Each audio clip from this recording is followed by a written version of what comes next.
Now, I return to our top story, and that, of course, is the countdown to the big summit in Singapore. Donald Trump will be pushing for denuclearisation of North Korea, but just how likely is that?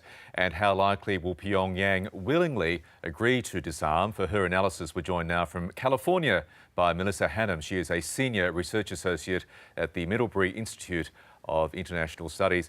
Melissa, great to see you again. We've seen this story before. 4 times in the past 25 years, North Korea has agreed to get rid of its nuclear weapons. If Kim Jong-un agrees to do that this morning, how much should we believe him? Well, I think that's a very salient question. Probably what will happen in the next few hours is that they will issue a joint statement, and that joint statement will probably have some vague language.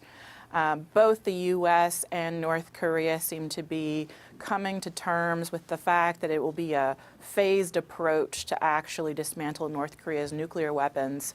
So probably we're going to see this unfold over many months. Okay, and realistically, how possible will it be to get rid of all of the nuclear stockpile, all of the nuclear weapons on the North Korean side of the border, Melissa? It's definitely technically and logistically possible with enough time and funding, but the political side of it is what's the difficult part.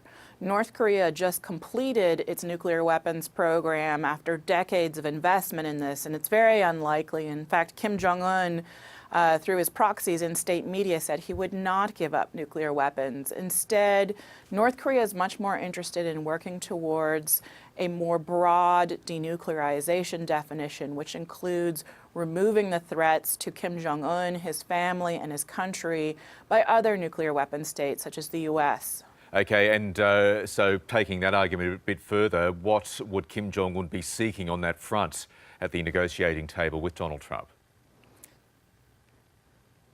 Early rumors are that there will be a series of security guarantees that the U.S. will make to North Korea. Whether or not this will happen today will rely on how well North Korean and American counterparts can work together in the next few hours. It sounds like they're getting closer to a joint statement, but everything is up in the air until that final moment. I know, lots of things up in the air. It's a very nebulous concept, this security guarantee issue. What feasibly could it be? What, the winding back of joint US-South Korean military exercises, or something much more broad? It's a very good question. Some of the things that North Korea has been particularly upset about in the past are joint exercises between the U.S. and South Korea, U.S. and Japan.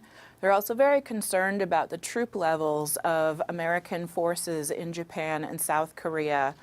I think probably what's much more likely to happen is that the U.S. will tone down its rhetoric towards North Korea, barring any surprises from Donald Trump himself. And probably they will maybe adjust, delay, or roll back some of those joint exercises. Beyond that, it becomes a lot more politically dicey because there are other U.S. allies in place, and they also need to have a say in the security process. Melissa Hanham, really appreciate your insights ahead of this very important day. Thank you so much for joining us on News Breakfast. Thank you.